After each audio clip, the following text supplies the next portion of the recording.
First thing we're going to talk about is the differences between the LSAT then versus the LSAT Flex. Now, Yuri and I, we both had SET for the LSAT, so we don't really know exactly what the LSAT. We don't know the experience of taking the LSAT during the pandemic and the coronavirus and all of this. So we're just here to ease right into it. So if you guys want to touch on any topic, you can.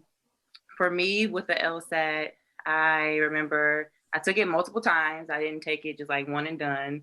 I actually sat for it 3 times. The first time I didn't really study because I had like this idea that I was super smart and I can do it. So I took about 2 weeks to study for the test.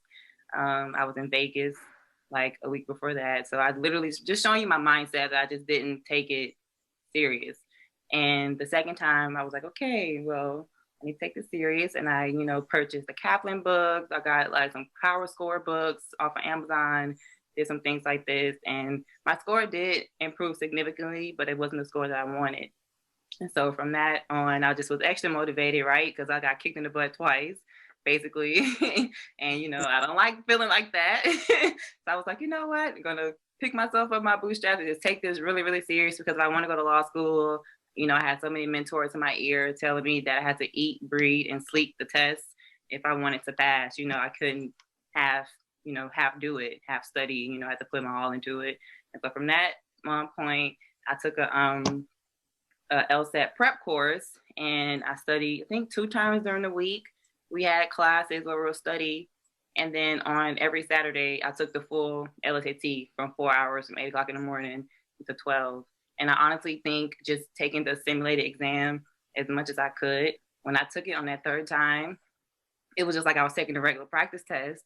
And it was awesome. And I knew I passed it and I felt so comfortable walking out of there. And it was like such a good feeling, So that's just my experience with the LSAT. That's awesome, Tasha. It's so funny how like your experience was actually really common. A lot of folks, they take it kind of just to see how they'll do. Their mind's not really in that space to maximize their potential. You get hit, then you got to pick yourself up and go for that retake. So it's cool to see that you actually ended up succeeding in the end and that you didn't just leave it where it was before, but you changed your approach. You took it differently the next time around. And that really made a difference for you, it sounds like. It really did. What about you, Yuri? What was it like for you?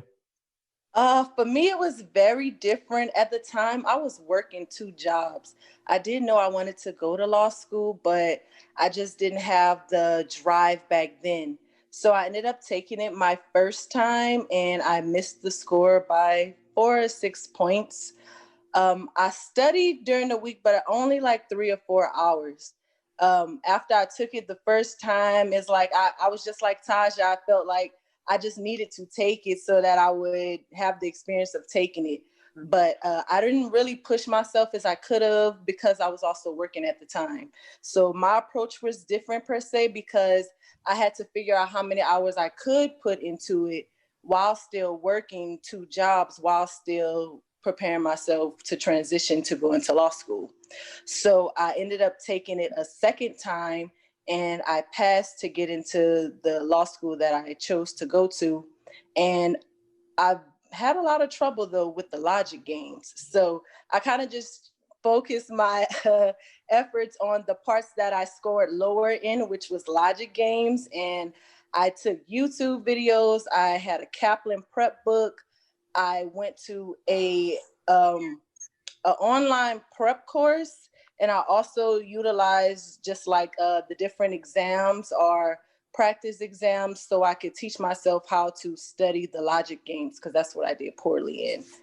But after that, in increasing my intake from probably 3 to 4 hours to 4 to 6, that gave me that extra boost to put the energy into those other parts that I did poorly on, which was logic games.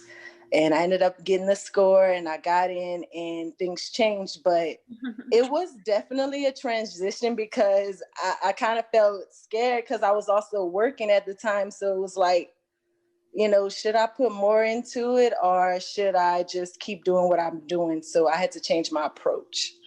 Yeah, that's really the key is changing your approach when something previously isn't working. One thing that jumped out to me as well is putting in the time and really dedicating it. And then lastly, I think focusing on your weak areas. A lot of times whatever someone's least favorite section is. A lot of times it is logic games, especially at first. It's too easy for people to just focus on the parts they like. I hear it all the time. Like, I don't like games, so I'm not going to touch it. I feel good about logical reasoning because I get more right, so I focus there. Yes. But you got to work on your weak areas as hard as it is and find a way to appreciate them for what they are. If you can find the good in it and come to enjoy it even just a little bit, it'll make a big difference. Thanks for tuning into the show. Please subscribe if you haven't done so already to be notified of new episodes as I release them. And feel free to reach out if you need anything at all as you move forward with your prep. I'm happy to help however I can. In the meantime, I'll wish you all the best and take care.